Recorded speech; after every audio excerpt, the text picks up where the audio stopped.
All right, welcome to the 38th edition of Before the Battle. My name is Nick Baldwin, and joining me, as always, is the man behind BestFightPicks.com and the host of Half the Battle, Mr. Iceman himself, Daniel Levi. Daniel, how's it going? It's going awesome, man. Enjoying this summer. Next week, we got Mike Biggie Rhodes' teammate fighting in my hometown, ATL, for the championship. But this weekend, we got Edson Barboza about to send someone back to Bellator. So I'm pumped, man. Yes, definitely. And joining us, as always, UFC veteran, middleweight fighter Mike Biggie Rhodes, and, of course, the victory champion as well right now. Congrats on that, Biggie, and how's it going? Thank you, man. Appreciate it. It's awesome to be back on the show. Finally, I can get some more picks, redeem myself from the last time I was on the show. You guys are about to blame Biggie because you're about to make some money. I'm picking nothing but winners. And Go Paolo was unable to join us tonight, but he may pop in closer to the end, but don't count on him. If you watched Before the Battle for Go Paolo only, probably just shut the browser right now. But anyways, let's get right into it. UFC on Fox 20 goes down from Chicago this weekend. We'll start things off on the Fight Pass prelims. We got Jim Ehlers taking on Jason Knight. Daniel, who do you like in this matchup? Basically, I don't think Jim Ehlers is that good. I think he's very chinny. The issue with Jason Knight is if you're betting on him, the dude loves the rubber guard, so chances are he's going to end up on his back if he doesn't submit you. So that kind of sucks with the judges, but at the end of the day, I think Jason Knight's got something to prove, and I think he'll pull it out. Fair enough. Now, Mike, who do you like in this matchup, Jim Ehlers or the Kid? I've actually trained with both of these guys. Jim Ehlers spent quite a few time up here at Rufus Sport. Jason Knight is a Rufus Sport affiliate from down at Ellen Belcher's gym. So I think that's going to be a tough fight, and they're both jiu-jitsu guys. Jim Ehlers is also a black belt. He's a black belt in jiu-jitsu, and Jason Knight is like a purple or brown, I think. So it's just going to come down to the grappling. Rubber guard versus traditional jiu-jitsu. I'm going to stay away from making a prediction in this fight. I hope both of the guys stay healthy, and I hope it's one hell of a fight. Yeah, it's a close fight. I'll go Jim Ehlers here. I think he will be able to somewhat grind out Jason Knight. Jason Knight, not the most impressive UFC debut last year. I'm not sure how much he has other than off his back. And, I mean, Jim Ehlers, unless Knight gets the submission, I think this is Jim Ehlers' fight to lose. I'm picking the Beast here by decision. Next up, headlining the Fight Pass prelims, we got other Cowboy Alex Oliveira taking on the Moonwalker James Montazeri. Biggie, who do you like in this welterweight matchup? I think Alex Oliveira, the other Cowboy, is the better fighter. But James Moonwalker, whatever, I can't pronounce his last name, he looks like he's juiced out of his mind, moving up to 70, from 55. I just don't know how that fight's going to go down, but I think that the other Cowboy is just better everywhere. So I think he's the better grappler for sure. I think he's the better striker as well. So I think he takes the fight. I don't know if there's a finish there, but I'm picking the other Cowboy. And Daniel, what about you? Other Cowboy or Montazeri? It's a tough fight because when Montazeri shows up on his game, he's really tough to deal with. That Taekwondo background, the takedown defense. But Alex Cowboy, he kind of reminds me of the OSP of that division. He's just super strong and tough to deal with. And Oliveira should get it done if it goes late, but if it ends early, Montazeri will win it. So I'm going to go with Alex Cowboy. Yeah, I'm going to go with Alex Oliveira here as well. Like Biggie said, I think he's just a better fighter everywhere. I think whether it's on the mat or on the feet, I think Alex Oliveira will be able to defeat James Montazeri. I wouldn't be shocked if he finishes him, but also Montazeri is tough enough to weather the storm, so to speak, and I'll go Cowboy here by decision. Next up, we got Kamaru Usman, the tough 21 winner, I believe, taking on Alexander Yakovlev. Daniel, I saw you actually played Thunder of the North here last night. I believe it was one unit. Tell us why you think he's going to take home the victory here. Well, firstly, I respect Kamaru Usman's grind because he definitely has a serious grind, and that's what you got to be worried about when you bet against a competitor like that. But I think that Alexander Yakovlev's experience is going to pay off here. I mean, he's been 3 rounds with Paul Daly in Daly's prime. He's been 3 rounds with Maia and survived on his UFC debut on short notice. And now he's putting it all together, and he's putting on some great performances.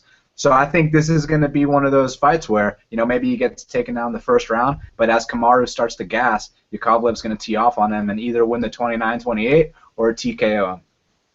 And Biggie, who do you like in this welterweight matchup?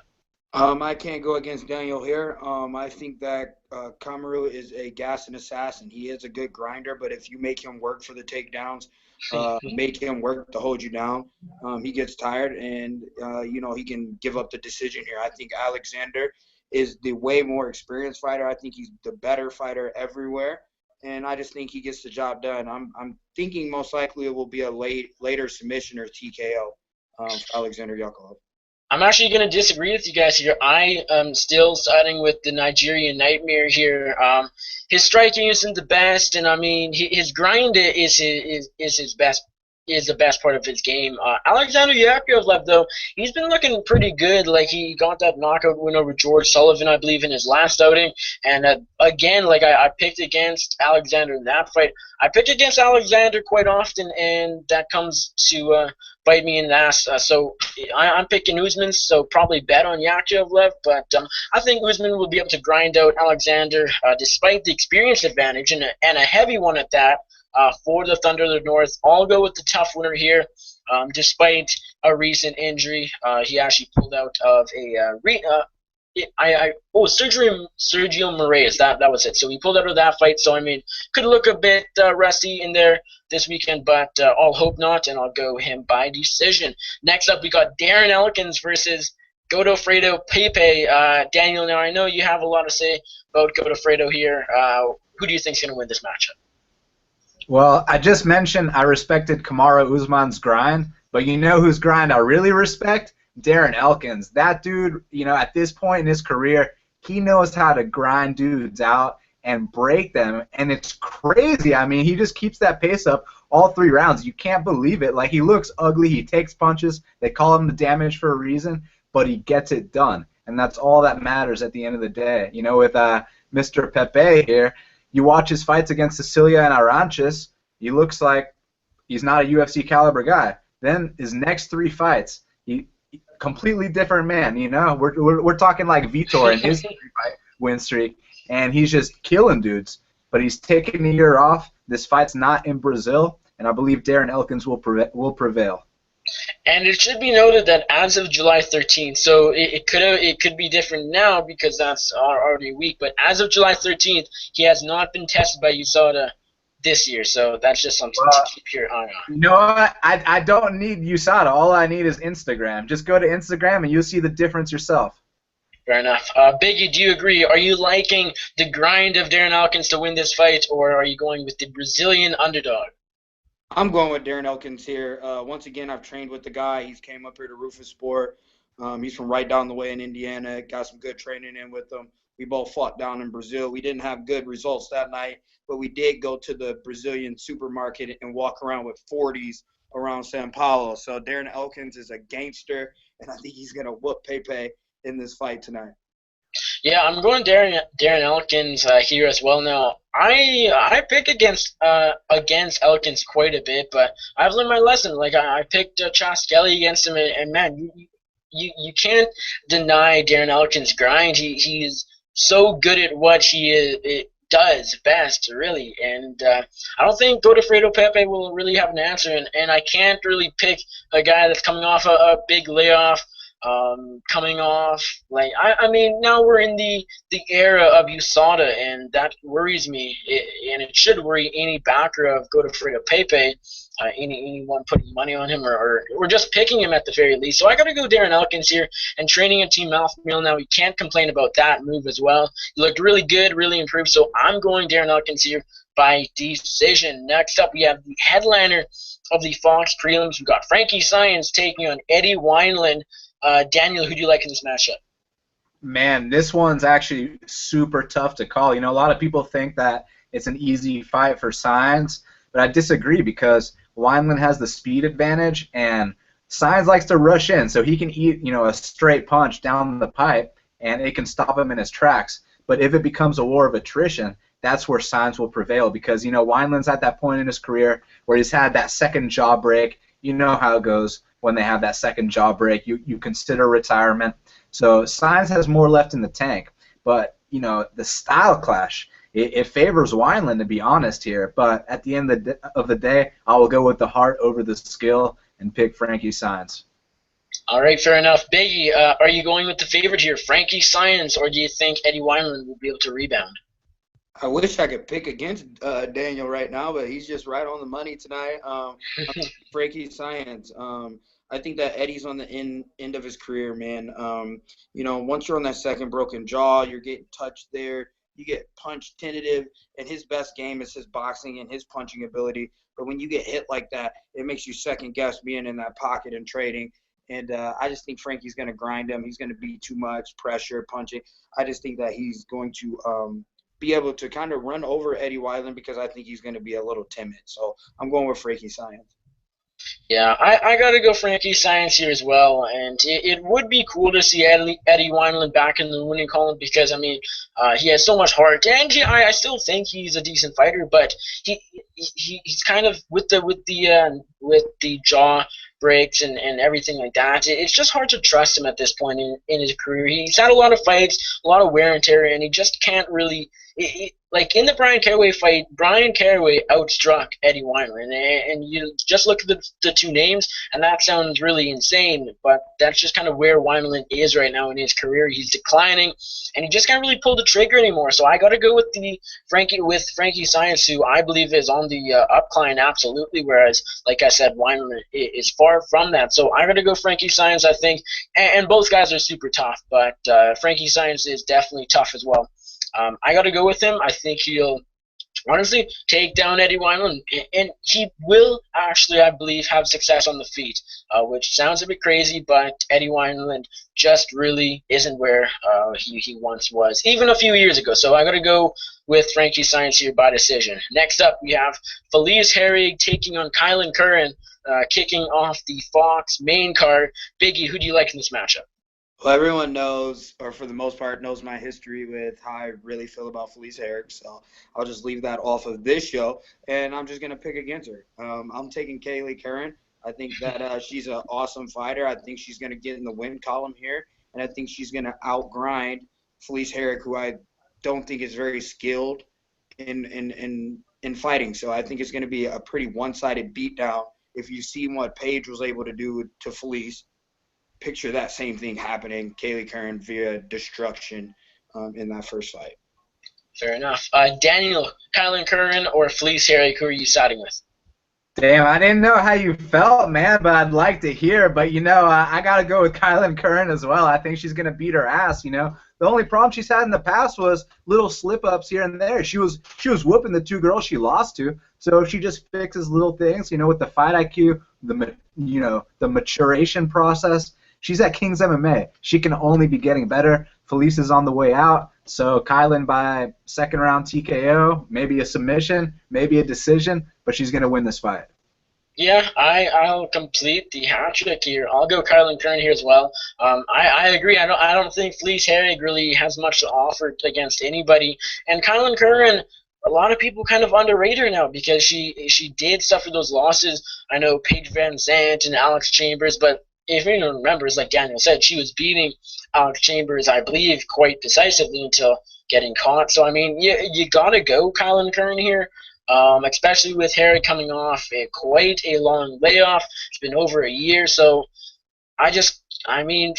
skill-wise, I think Kylan Curran is a better fighter. I got to go with her. I don't think she finishes Herrig, but I wouldn't be surprised if we see like a late submission, maybe a late TKO. But I'll go Kylan Curran by unanimous decision, and she'll make it fairly decisive of a win. Next up, we have Francis Gano taking on Bohan Mihailovic. Daniel, who do you like?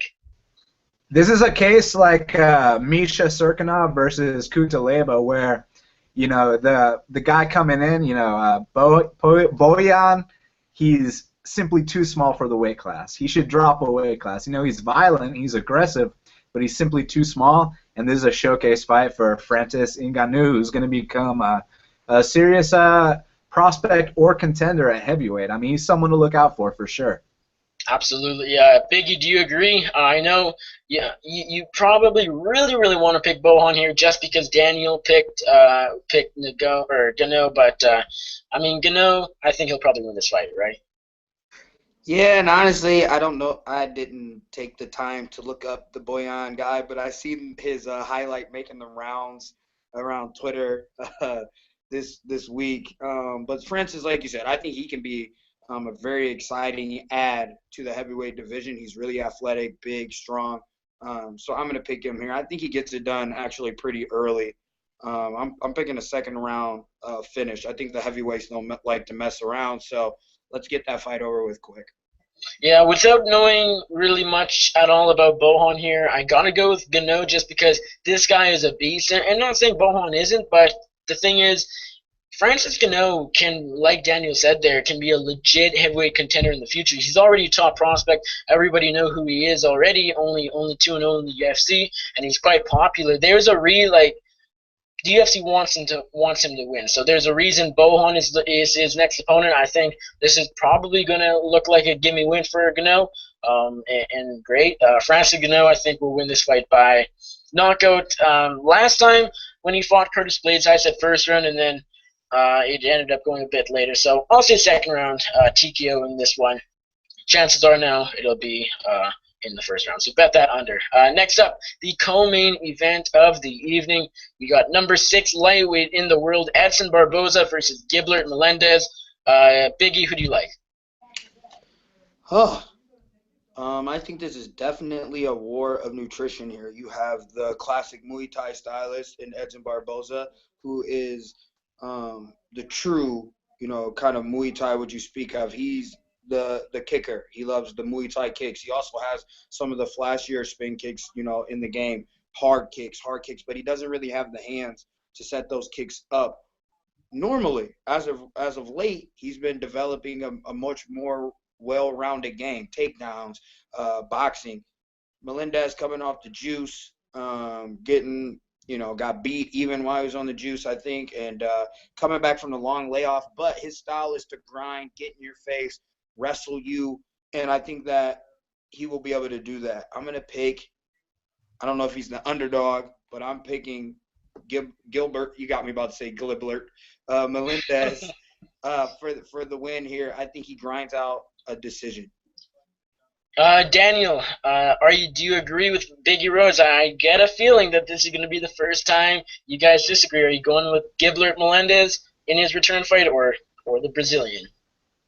I got to go with Barboza here. I mean, look, Melendez, I'll respect him. In his prime, he was one of the best lightweights on the planet, but he's way past his prime. I mean, even back in Strikeforce in his last title defense against Josh Thompson, everyone thought Josh won that fight. Then he comes to the UFC, he's 1-3, and if he's 1-3 on the sauce, what's he gonna be on the tacos? That's what I'm wondering here, man. So yeah, I think Barboza's going to kick him in the liver really, really hard. The thing with Barboza, the knock on him has always been his chin, but he's found a way to work around it. I mean, just like the Reem has. His defense has gotten a lot better, and his cardio's gotten better too. His confidence has skyrocketed, and I think the win over Pettis was a big deal because you don't just go in there and strike 3 rounds with Pettis and win.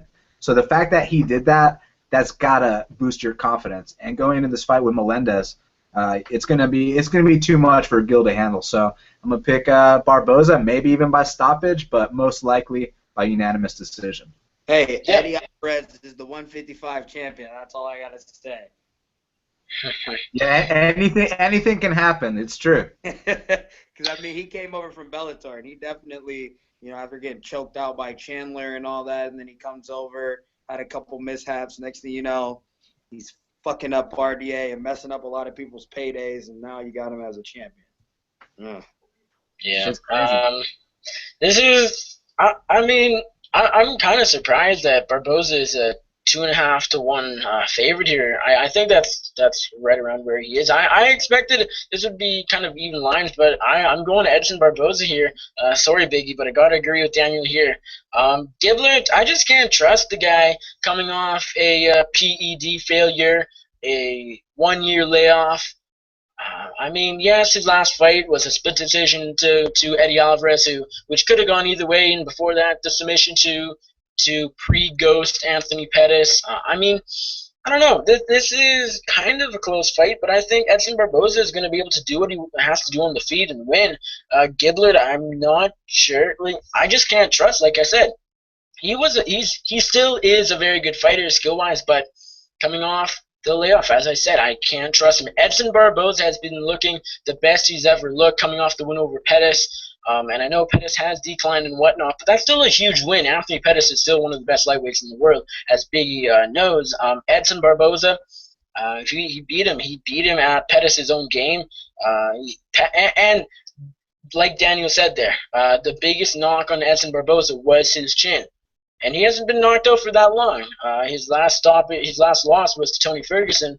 That was the submission. So I'm going Edson Barboza here to be able to outstrike Giblert Melendez. I don't think Melendez will look that good off the layoff, off the PED failure. Maybe he'll look better than ever because I know, look at Dominic Cruz, but the key there is the drug test failure. And so I'm going to go Edson Barboza here by unanimous decision to pick up one of the biggest wins of his career. Next up, main event of UFC on Fox 20. We got former women's bantamweight champion Holly, the preacher's daughter Holm, taking on Valentina Shevchenko. Daniel, who do you like in this matchup? Gotta go with the bullet here. I mean, look, if you're looking to fade Holly Holm, you want someone that can match her on the striking level. So, I mean, let me take a 17-time Muay Thai world champion that's beat Joanna Jędrzejczyk 3 times, someone that weathered Amanda Nunes' storm in the first round, which someone doesn't simply do, and then beat her in the 3rd round. If that was a 5-round fight, Shevchenko would have won. Now she's got that UFC experience under her belt. Let's talk about Holly Holm for a sec. Her first fight in the UFC, I was one judge's scorecard away from cashing a plus 450 underdog on Raquel Pennington. Her next fight in the UFC, none of my friends are talking about Marion Renault versus Holly Holm right now. And then she has the one hit with Ronda Rousey. That was amazing. That was the one performance. You know, there's bands out there that have that are called one-hit wonders. I believe Holly Holm is that case. You know, I do respect her skills. She is a lifelong martial artist, but I mean, the grunting and running and all that shit, I don't think it's going to work against Shevchenko. I think she's going to try to throw the little cute sidekick to the leg, and then Shevchenko's going to counter with a 2-3 leg kick and eventually either outpoint her, maybe take her down to the ground and submit her, as we saw that Holly Holm doesn't have the best ground game. So I think this is a spot to catch Holly Holm, so I'm going to go with Valentina Shevchenko. All right, Biggie, are you going with the underdog here, Valentina Shevchenko, or do you think the former bantamweight champion Holly Holm can get back into the winning column? Nick, why don't you take the second run on this one, and I'll get you some picks from the chosen one, Tyron Woodley, and I'll get Duke Rufus to weigh in on this main event fight as well. That would be awesome. Tyron Woodley and Rufus making their Before the Battles debut. I like it. So as far as this matchup main event, I'm going Holly Holm here, actually. A lot of people are picking Shevchenko, and I can't really blame them because Holly Holm, I agree with Daniel. Like, Holly Holm, the Pennington fight, the Renault fight, it wasn't impressive stuff whatsoever. And then it was kind of like the one-hit wonder where she looks like the best women's fighter of all time against Ronda Rousey, and everyone's living the hype, and then she gets choked out by Miesha Tate, who just got obliterated by Nunes. This is a close fight. Valentina Shevchenko, she is no walk in the park for Holly Holm for anybody. She look at Amanda Nunes. I mean, MMA math doesn't work, but Amanda Nunes wasn't able to knock her out. Valentina looked all right versus the new champion. I'm going with Holly Holm, though. I think she's going to be able to outstrike Valentina Shevchenko, and I think she'll get back into the winning column. Biggie, I see you have some guests. Want to get their thoughts on this main event, Holly Holm versus Shevchenko? Hi, this is my buddy Matt here. Works at the gym. Young kid, loves MMA, watches all the time. This is a.k.a. Matt McGregor because he's the biggest McGregor fan in the planet. So, UFC on Chicago, main event, Holly Holm or Valentino Shevchenko. I'm butchering her name. Who you taking in the main event and why? I got to go with Holly Holm. I feel her striking's too crisp. I think she's better on the feet. Her takedown defense is solid, so I'm going to go with Holly. Fourth round knockout. Fourth round knockout. That's the prediction here. Right now, we got Tyron, the chosen one. Willie over here. Who you taking in the main event for UFC in Chicago? I'm taking both of them. I'm going Austin. I'm taking both of them. That's awesome. Hey, I'll see you in ATL next week. You know who both is? Both of them nuts? Ah! Hey, he was ready for that. Daniel's from Atlanta, so he'll be in Atlanta. So as I'm walking over to Duke, I'll tell you my pick. I'm going to take Valentino Shevchenko. I keep butchering her name, but I also agree with Daniel in this fight. I think that Holly was a one-hit wonder, the big fight that she needed to show up for. She did. And her other fights, I wasn't impressed at all. I don't really enjoy, like you said, the grunt and run style. I don't know what she's doing all the time, but I'm definitely not digging that. And I think she loses. And I'm kind of surprised that that's the main event of UFC in Chicago. That's a pretty weak main event. Good. All right, we got the man, the legend, Duke Rufus here. Duke, I'm putting you on the spot right here. Who is your main event pick for UFC on Chicago? Valentino Shevchenko versus Holly Holm. I'm gonna go upset Valentino. He said upset. He's taking Yeah. Oh, there we go. Hey, Duke, Captain Gary Brown says hi. This much with Holly, and she's a peer striker going against another peer striker. So I think it's going to give a cool. We're going to see the depth of Holly Holm striking. If she wins, she's going to win a great test. But I like Valentina striking from her fights that I've seen on Legacy, and I've seen some of her straight stand-up fights too. So it's going to be an interesting main event. Boom, you got it there. Rufus Sport and myself. There are the picks from here in the gym. That's awesome. Duke Rufus and Tyron Woodley and your other friend making their debut on the show. That's awesome. Thank you, Biggie, for doing that. We appreciate it. McGregor. Hey, There we go. Yeah, Matt and Daniel will definitely get along there, as you know. Tell Duke that Captain Gary Brown says hey. Okay, I'll tell him. He's over here talking to somebody. I'll tell him. What's his name? Captain Gary Brown. He'll know who that is. Duke. Captain Gary Brown says hello. Oh, Gary Brown. Yeah, he said he's legendary. He said. Yeah, that's my coach. Oh, that's your coach? Yeah. Yeah, see, I've heard of him too. I didn't know that was your coach. Yeah, he cornered Rick down Rufus. to Atlanta. All you need to know is I'm in there. I got broads in Atlanta. Oh, you coming through? Yeah, I'll be there on I should be getting either in Wednesday night or Thursday morning. I'm there. I'm cornering Tyron for the fight. I'll be there for the entire week. That's what's up. That's good news. You can have your stop in Atlanta, but you have to come back to Canada soon. Man, I talked to Prestige. Hopefully they're gonna look to get me in there in like October. Yes, October 7th is their next card. Yeah. Yep, he's gonna try and get me on that one. So sweet. we'll see what he can make happen. Unless you get the UFC call, that'd be choice number 2 for sure. Vancouver, tell them to call me. I'll fight anybody on there. Yeah, for sure. Anyways, guys, that is UFC on Fox 20.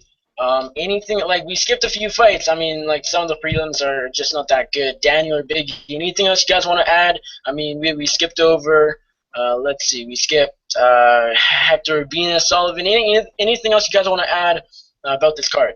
I would just like to say, I've shared the octagon with Sullivan. His last fight didn't go his way. He reached out to me to come up and train for this fight. We just didn't get it set up in time for him to make it up to Rufus Sport. But I think in his next camp, he's going to come spend some time with us up here. So I think that this is going to be a good fight. I think it's an easy fight for him.